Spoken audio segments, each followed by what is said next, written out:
أعوذ بالله من الشيطان اللعين الرجيم. بسم الله الرحمن الرحيم. الحمد لله رب العالمين، والصلاة والسلام على خاتم الأنبياء والمرسلين سيدنا ونبينا محمد وعلى أهل بيته الطيبين الطاهرين.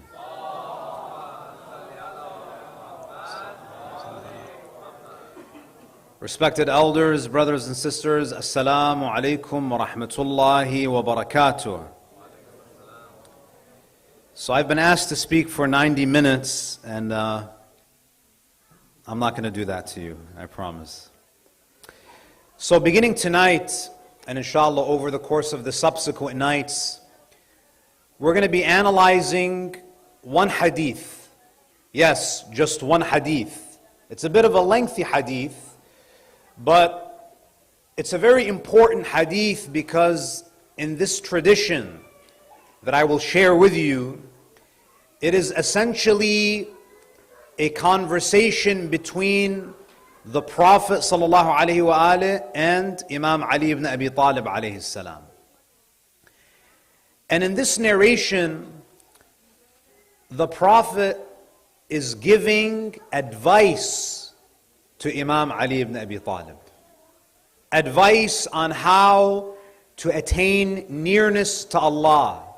So you have the greatest messenger, the greatest human being, giving heartfelt advice to the most beloved person to him. And that is Ali ibn Abi Talib alayhi salam. Now before we begin, we have to understand that out of the 124,000 prophets that were sent, only the final messenger, Muhammad ibn Abdullah, had a direct, Allahumma salli ala. He is the only prophet to experience an ascension whereby he had the closest possible encounter with his Lord. Allah subhanahu wa ta'ala, He speaks to His prophets. But what makes Rasulullah sallallahu alayhi wa alihi unique is that the encounter that he experienced during the Mi'raj is unlike anything that any prophet experienced. The Quran describes this encounter. فَأَوْحَى إِلَىٰ عَبْدِهِ مَا أَوْحَى. And He, Allah, revealed to His servant what He revealed. That verse is enshrouded with mystery, because Allah subhanahu wa ta'ala doesn't really tell you what was revealed. فَأَوْحَى إِلَىٰ عَبْدِهِ مَا أَوْحَى. And He revealed to His servant what He revealed. What was revealed is not mentioned, because the knowledge that was poured into the heart of the Prophet is so great that even words fail to describe the depth of that knowledge. You know, usually when you and I have knowledge of something, you know, if I'm looking at a tree, my knowledge of the tree is really in the form of a mental image. That tree has not really been encompassed by my being. It's just an image. So sometimes we know things because of mental images. It's a type of acquired knowledge. But there is another type of knowledge called presential knowledge. And that is something that is experienced. Like your knowledge of your hunger. When you're hungry, how do you know that you're hungry? You're not hungry because of a mental image in your mind. You are hungry because you're experiencing it. It's a presential type of knowledge. The knowledge that the Prophet gained through that encounter is of the second type. It's a presential type of knowledge. And all of the prophets of Allah were in awe of Rasulullah's ma'rifah of his Lord. The deepest understanding of who God is. So it's interesting here that the one who has the highest ma'rifah of Allah is naturally the most humble of all of them. Because the more you know God, the more humble you are. Now this knowledge that the Prophet received, and this is why, it was because of that encounter, the Prophet became Madinatul Ilm. He became the city of knowledge. He became the city of knowledge not because he learned from other human beings. He became the city of knowledge because he received direct inspiration from his Lord. And how do you receive direct inspiration from your Lord? That means that your heart has to be pure. The heart cannot have any more veils. So the Prophet ﷺ had removed all of the veils, so much so that he was able to receive that sacred knowledge. Now this knowledge was not meant to die with the Prophet. And this knowledge cannot be just given to anybody, because it's a very weighty knowledge. It has to be given to someone who has the capacity to bear it. You know, it's interesting when you look at the Quran, Allah subhanahu wa ta'ala, He says, لَوْ أَنزَلْنَا هَذَا الْقُرْآنَ عَلَى جَبَلٍ لَرَأَيْتَهُ خَاشِعًا مُتَصَدِّعًا مِنْ خَشْيَةِ اللَّهِ. That if this Quran was sent down upon a mountain, now we're not talking about the Quran that's in the form of a book. You can put the Quran, the book, on a mountain and nothing will happen. We're talking about the reality of the Quran. We're talking about what has come from Lawh al-Mahfuz, that sublime, lofty knowledge. If that was given to a mountain, it would have crumbled. The only being on earth that has the capacity to receive the Quran is the Prophet. The heart of the Prophet is the only thing that is big enough, that is strong enough, that has the capacity to receive that knowledge. And that knowledge that is in the chest of the Prophet, that has to also be transferred. Because that knowledge of the Quran cannot just die. Because the Quran contains the clarification and the explanation of all things. The Quran is تِبْيَانًا لِكُلِّ شَيْءٍ. It's an explanation of everything. And that's why what makes the ahadith of the Ahlul Bayt unique is that every hadith from the Ahlul Bayt is actually based on the zahir or the batin of the Quran. No one else can do that. Everything, every fiqhi ruling they give you, every ideological concept that they introduce, all of it is extrapolated from the Quran. Either the apparent, the zahir of the Quran, or the batin of the Quran. So the Prophet in Mi'raj, he receives this great knowledge. And he looks among his companions, and there is no one who has the capacity to bear it, except Imam Amir al-Mu'mineen Ali ibn Abi Talib salawatullahi alayhi.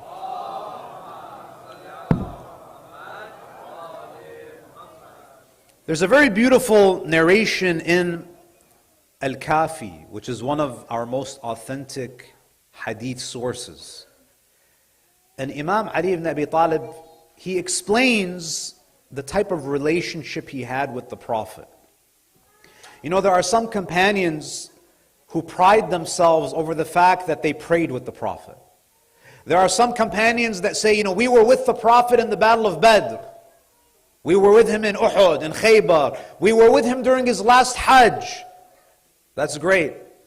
But look at what Ali ibn Abi Talib says.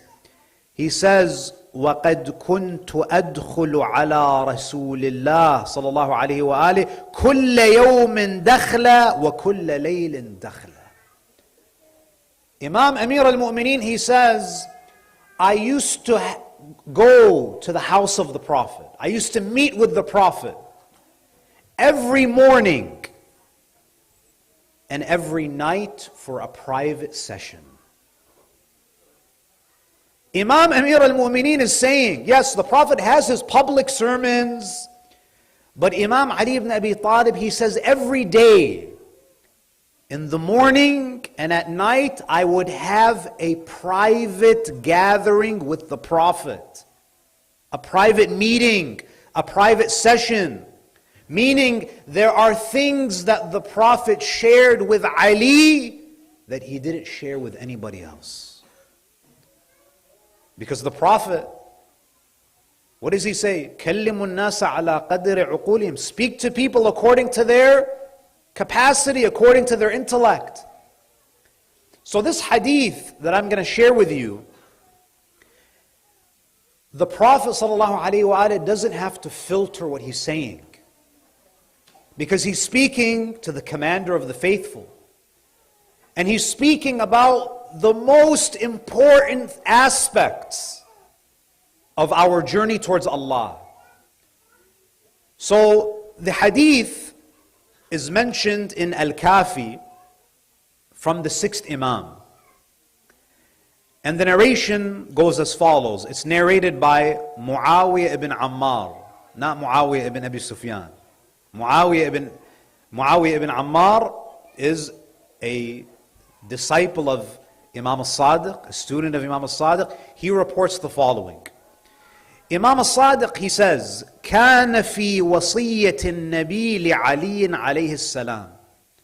This was a wasiyah, a set of instructions that the Prophet gave to Imam Ali ibn Abi Talib. And I promise you, brothers and sisters, if this is the only hadith that you ever use to build your relationship with Allah, this is sufficient. You don't need anything other than this.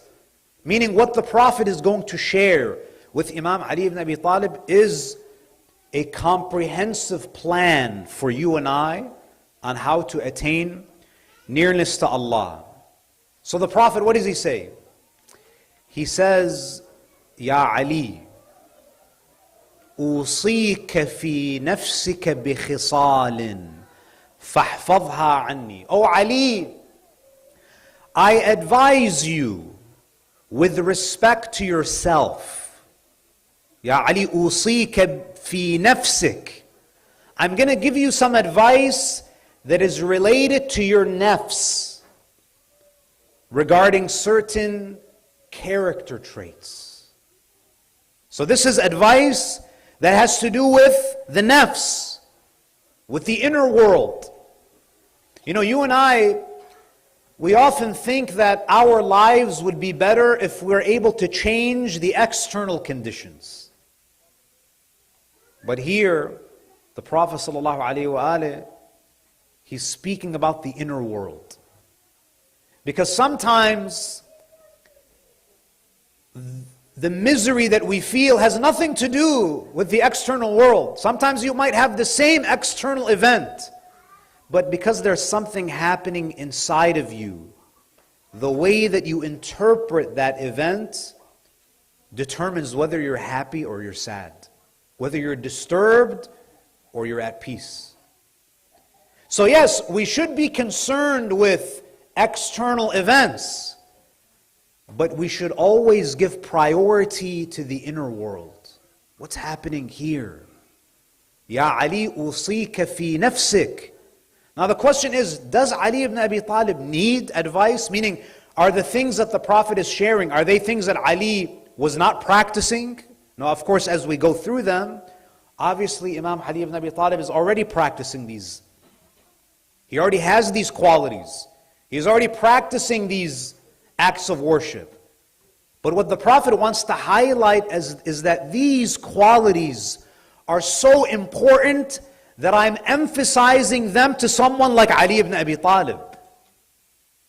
This is not something that we should take for granted. أوصيك في نفسك بخصال فاحفظها عني. Oh Ali, I want you to memorize this advice. I want you to preserve it. This is not something that I want to go in one ear and out the other. This is something that I want you to carry with you in your heart for the rest of your life. Because your salvation and anyone's salvation is contingent upon the gems, the wisdom that I'm going to share with you. And this also highlights the importance of giving advice. I mentioned this during Jum'ah. And that is that we need to get into the habit of asking not just for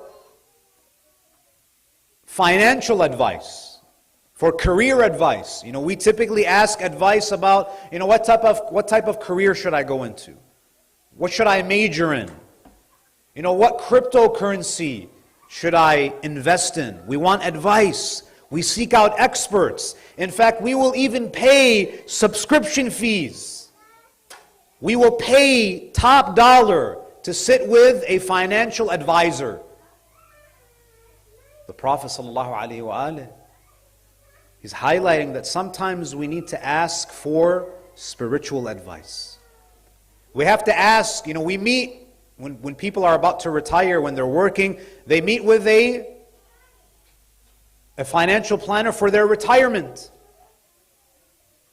They're working all these years and they want to make sure they have all their ducks in a row so that they can be comfortable for 10, 15, 20, maximum 30 years.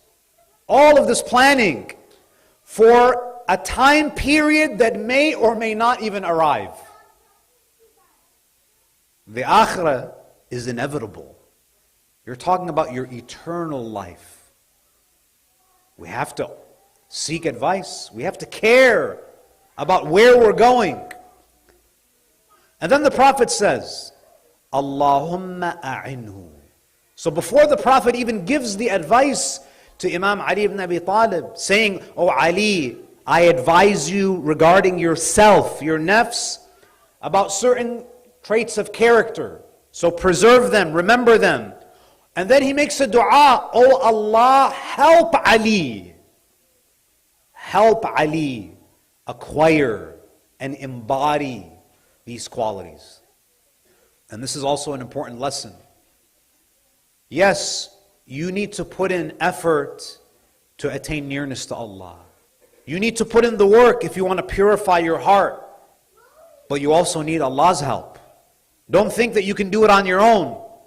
You need tawfiq. So even when you want to draw closer to Allah, don't think that I got it. I have this plan and I'm going to do this and this and that and I'm going to elevate my spirituality. That's wonderful. Put in the effort. But ask Allah to help you. Ask Allah to enable you. Because even Imam al-Baqir alayhi salam, he says there are certain levels of iman that can only be reached through dua.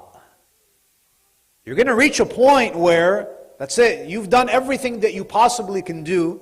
And that is when Allah makes you among the muqarrabeen. Muqarrab is someone who is brought close. Meaning, they put in all the work to get as close as they can get, and then Allah takes them the rest of the way. It's kind of like if you go and you want to meet a very important person. You get out of your car, you drive 20 miles, you park the car, you go up the elevator, you sit in the lobby. You did everything that you can do. Now the only thing that's left is for that person to come out and let you in their office. That's muqarrabun. On the Day of Judgment, what does Allah say? There are three groups of people. Ashabul Yameen, Ashabul Shimal, and what? وَالسَّابِقُونَ السَّابِقُونَ أُولَٰئِكَ الْمُقَرَّبُونَ. When you put maximum effort and you honestly have done everything that you could do to attain nearness to Allah, Allah says, I'll take it from here. Muqarrabun. The first piece of advice that Rasulullah gives to Imam Ali ibn Abi Talib. Now imagine you and I, if you were to ask me, Or if I were to ask you, I want to attain nearness to Allah, what should I do? What's the number one thing I should do? You and I would probably say what? Salah, give charity. We would start with actions. The Prophet doesn't do that. Because actions, even a hypocrite can pray. Even a stingy person can give charity. We don't only want to correct the actions, we want to deal with the root of the problem. We want to target the heart. We want to build character. Because if you have the quality of generosity, you will always give.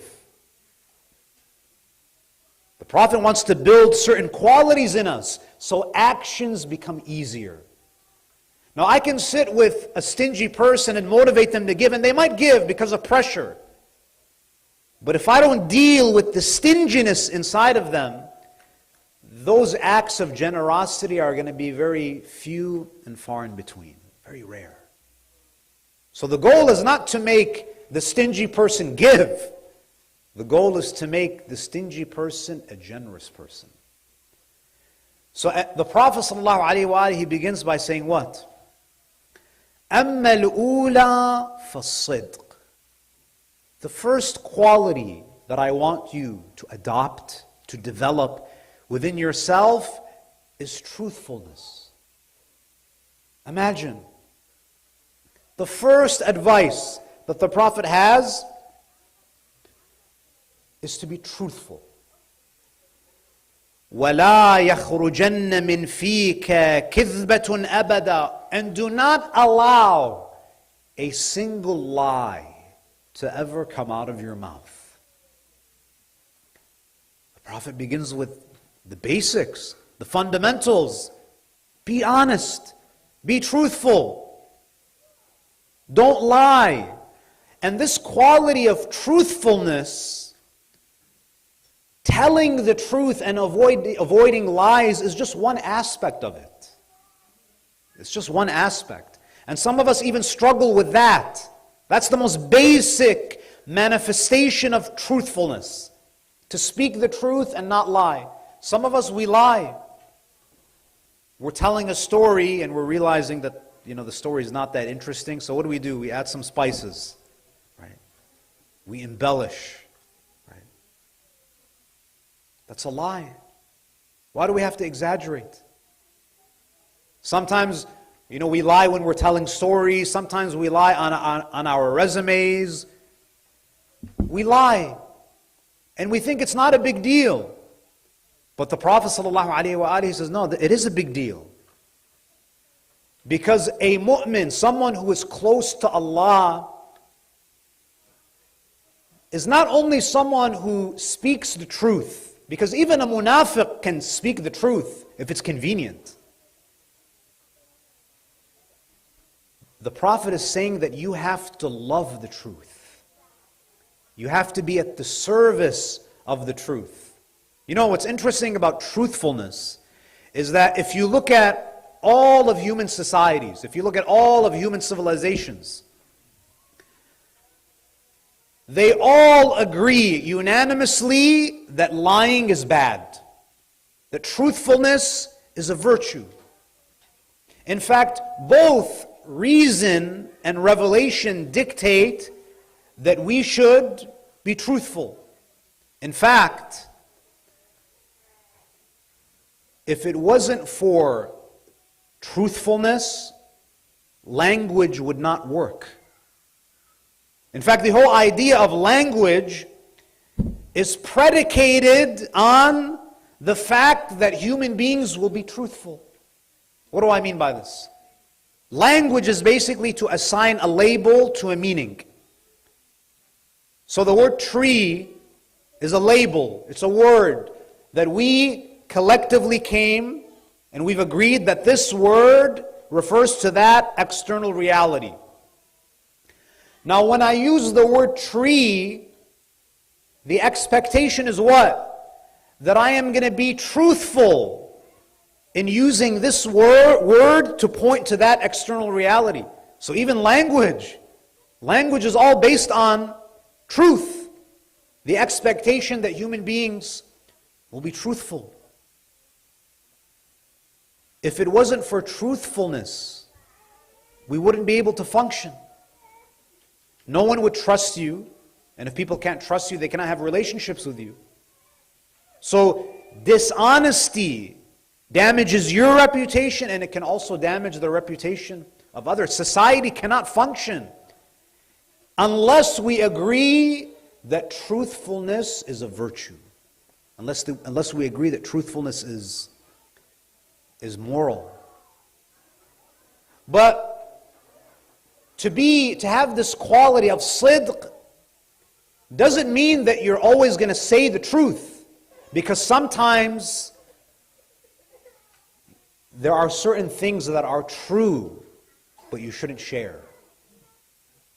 So for example, imagine there's a mother whose son got into a horrible car accident and they died.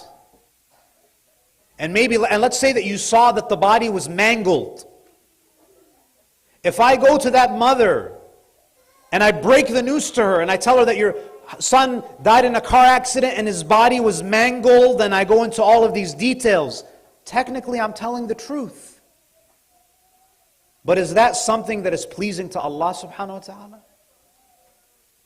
So just because something is true, it doesn't mean that I have license to share it. And this is the problem with a lot of Muslims today, a lot of Shias especially.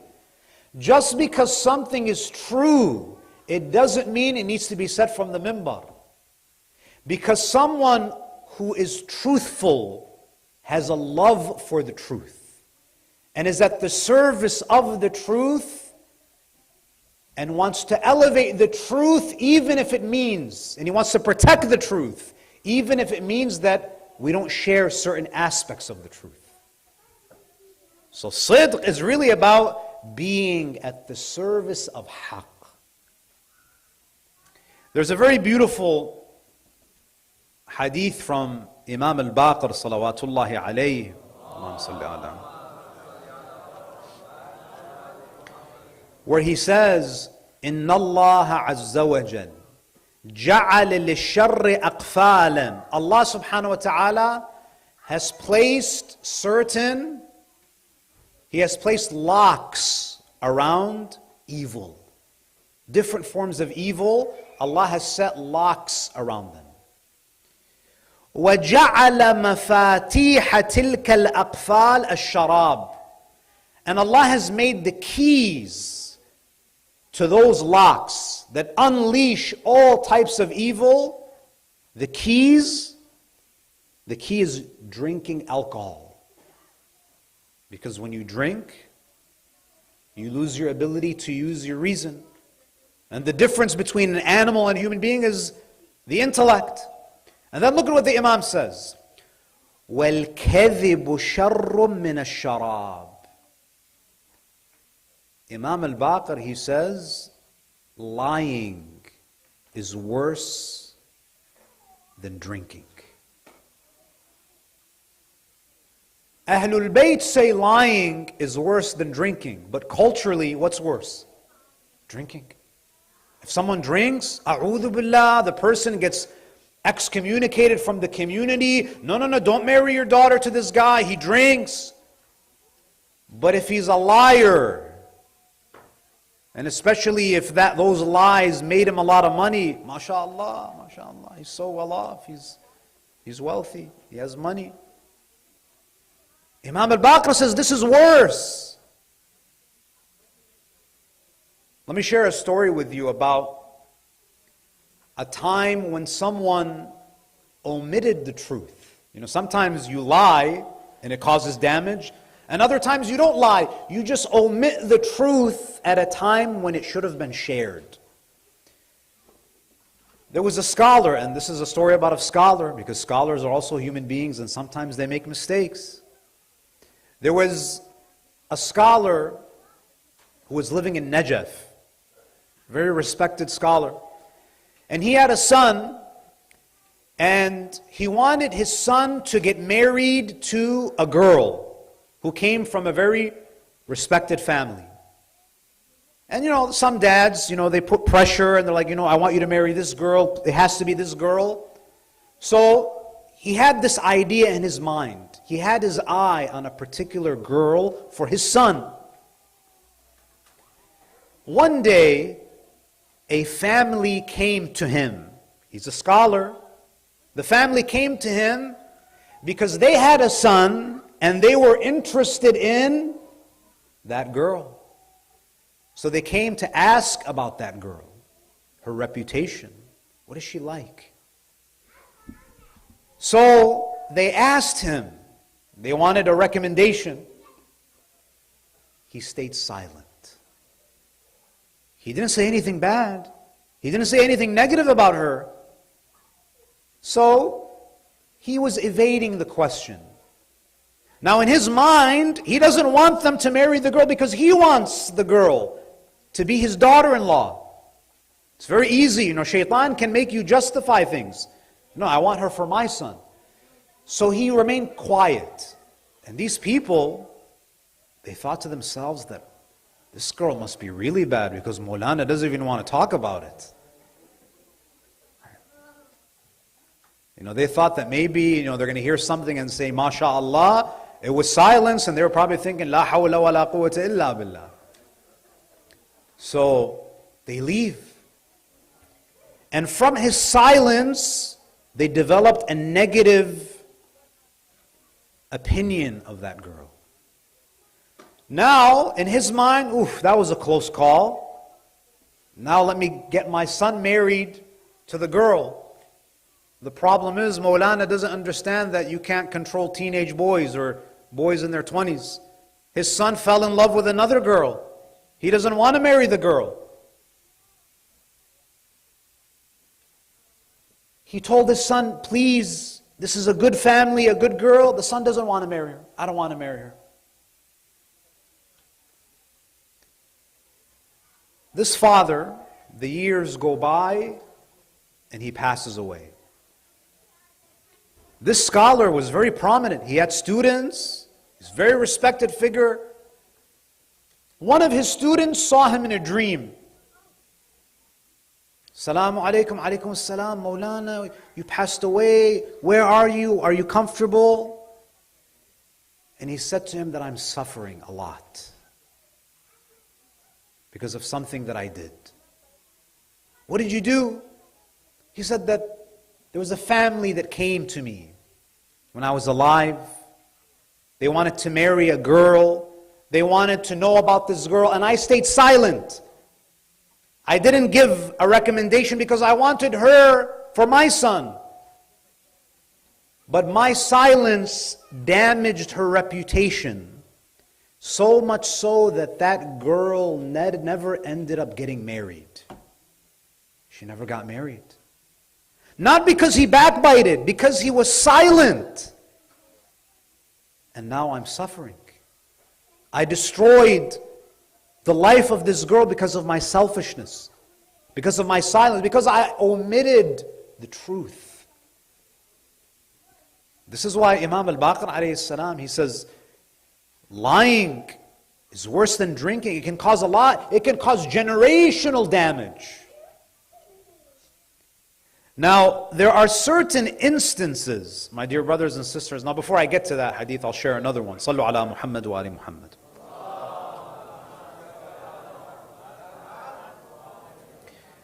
There was a man by the name of Al-Hasan ibn Mahbub. He was a companion of the 6th Imam. And he actually asks the Imam a series of very interesting questions. Because he wanted to really understand the reality of a mu'min. Like, what is a mu'min? What are the qualities that are essential to Iman? And what are the kind of extra credit kind of qualities? He asks Imam al-Sadiq, يَكُونُ الْمُؤْمِنُ بَخِيلًا. Is it possible for a mu'min to be stingy? Meaning that his question basically is, if you're stingy, do you completely lose your Iman?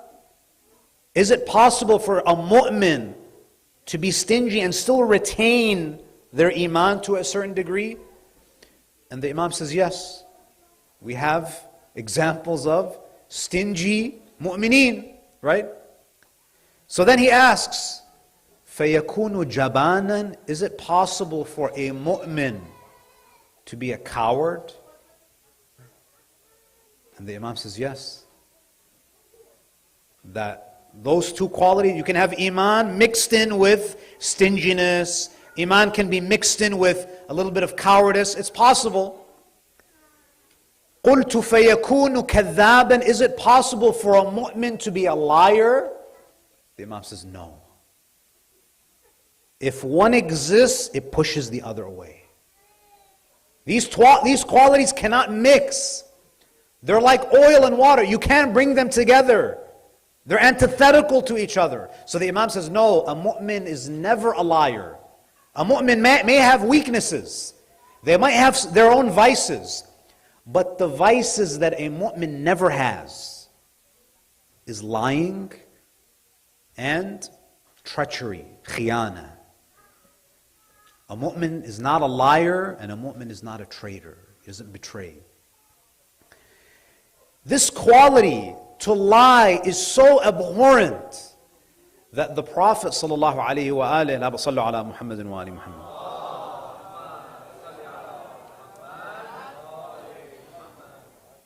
the Prophet had a sense of humor. You know, the Prophet sallallahu alaihi wasallam, just to kind of lighten the mood, there was a man, a Bedouin man who came to the Prophet. And the Prophet, he liked to joke with people. So a Bedouin, these are guys who live out in the desert. He came to the Prophet with a hadiyah. He wanted to give a gift to the Prophet. So this Bedouin, many of them are uneducated. You know, they are what we would call today hillbillies, but 7th century style. So he came to the Prophet, giving him a hadiyah. So he gave the Prophet the hadiyah, the Prophet thanked him, and then he asked for payment. He gave the hadiyah, and he says, okay, now pay me. So the Prophet ﷺ thought that that was so entertaining and funny, that Imam al-Ridha ﷺ, that the Prophet was so amused by that whenever the Prophet was down, or he felt sad, he would turn to his companions and he would say, where is that Bedouin who always gives me presents and charges me for them? So the Prophet used to joke. But the Prophet ﷺ, he says, إِنِّي أَمْزَحُ وَلَا أَقُولُ إِلَّا حَقًّا. The Prophet says, I joke around, but even when I joke, I only speak the truth. There was an old woman who came to the Prophet, and she said, Ya Rasulullah, am I from the women of paradise? And he said to her that there are no old women in paradise. She was an old elderly woman. And he says that there are no elderly women in paradise. And she started to cry, and she took it so hard. And the Prophet said, no, I mean that Allah will restore your youth. So the Prophet would joke, but even when he jokes, he wouldn't utter a lie. And this is what brings me to the next point. Imam Zainul Abidin, salawatullahi alayhi, he used to gather all of the children in his house. And he would give them this advice. You know, you and I, when we teach children, we often start with rituals. The kid's 3 years old. Come here, let me teach you how to do wudu. We start off with the rituals, but we don't give them the foundation. We don't teach them morals. Imam Zainul Abidin, he would gather the kids around, and he would say to them, اتقوا الكذب, beware of lying. الصغير منه والكبير, beware of big lies and small lies.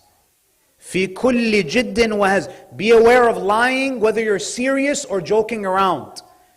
فإن الرجل إذا كذب في الصغير اجترأ على الكبير. Because if you're comfortable with small lies, you will be emboldened to tell bigger lies. This is what Imam al-Sajjad used to tell little kids. When we teach kids Islam, that's what we have to instill in them, the love for truth. Because everything else that we will teach them is built upon this. Tawheed is truth.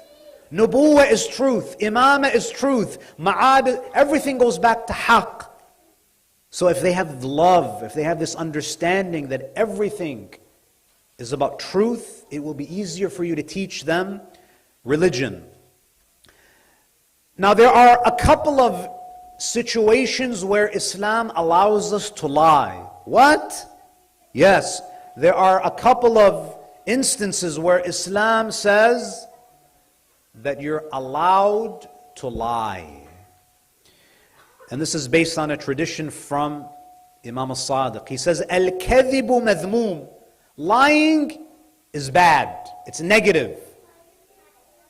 إِلَّا فِي أَمْرَيْن. Except in two situations. دَفْعِ شَرِّ الظَّلَمَ. Sometimes you have to lie to save yourself. Imagine you're traveling in Iraq and you get stopped in Samarra and the guy says that, what's your name? And if your name is Abd al-Zahra, you're done. If your name is Ali, you're finished. So what do you say? So what's your name? Your name is Umar ibn Abdul Aziz. Right? Because that's the only way to save your life. So you're allowed to lie to protect yourself from the oppression of the oppressors. وَإِصْلَاحِ ذَاتِ الْبَيْنِ. To reconcile between two people. Imagine Ihsan, he would never do this, but imagine Ihsan says, Sheikh Azhar is a horrible speaker, we're never going to invite this guy again. He says 40 minutes and he speaks for 70 minutes. This guy's such a loser. Now, let's say someone comes to me and they say that, I hear that there's beef now between me and Ihsan, right? And someone comes up to me and says, Sheikh, Ihsan had nothing but the nicest things to say about you. In fact, he says that, Sheikh, please speak for 90 minutes. We love your majalis. Well, but I thought he called me a loser. No, he said he's in love with you.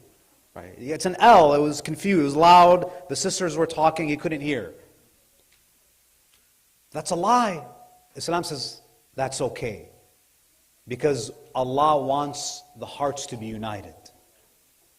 Now there are some people, they do the opposite. That, Sheikh, not only did he call you a loser, let me show you these text messages. We give even more details. We add fuel to the fire. And you say, what are you doing? No, I'm a truthful person. Islam says, no, this is not truthfulness. This is when you have an obligation to actually omit the truth or lie. Because look how Allah... So lying is so bad based on the ahadith that we mentioned, but look at how important it is for our hearts to be united. For mu'mineen to fight is worse than lying. And I'll conclude with this. Sallu ala Muhammad wa ali Muhammad.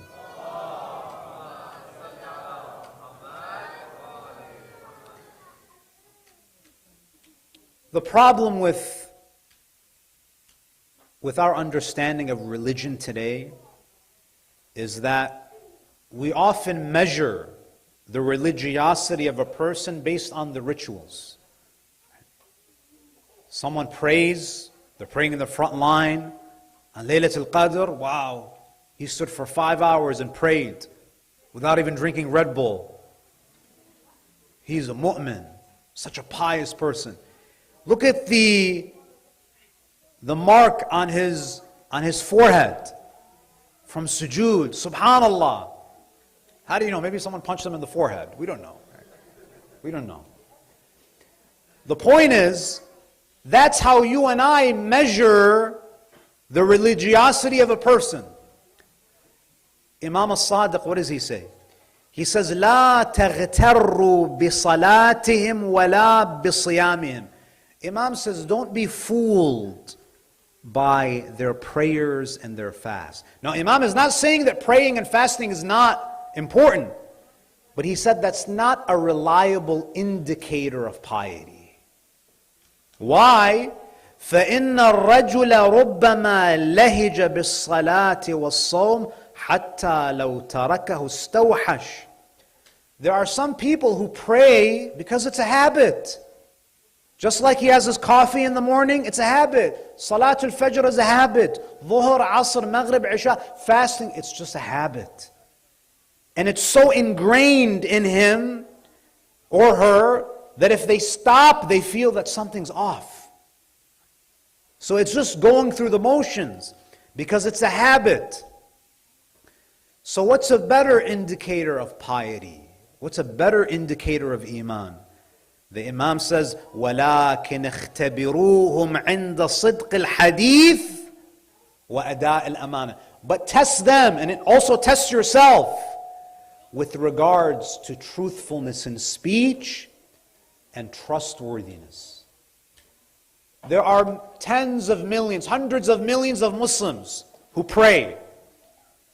But how many Muslims never lie? That's the real indicator. There are hundreds of millions, over 1 billion Muslims today that are fasting. But how many of them are trustworthy and they never betray? Imam al-Sadiq, he says, these are the more reliable indicators of faith. Because if you're just going to go off of praying and fasting, Khawarij also prayed and fasted. And they ended up fighting the successor of the Prophet, Imam Ali ibn Abi Talib, salawatullahi alayhi. Inshallah, tomorrow night, we'll continue this wasiyah. So that was number 1. Every night we'll try to cover 1 or 2 until we get to the end of it. And by the end of it, inshallah, we'll have a comprehensive understanding of what is spirituality in the words of Rasulullah sallallahu alayhi wa alihi. Wa akhiru da'wana alhamdulillahi rabbil alameen wa sallallahu ala Muhammadin wa alihi at-tahirin.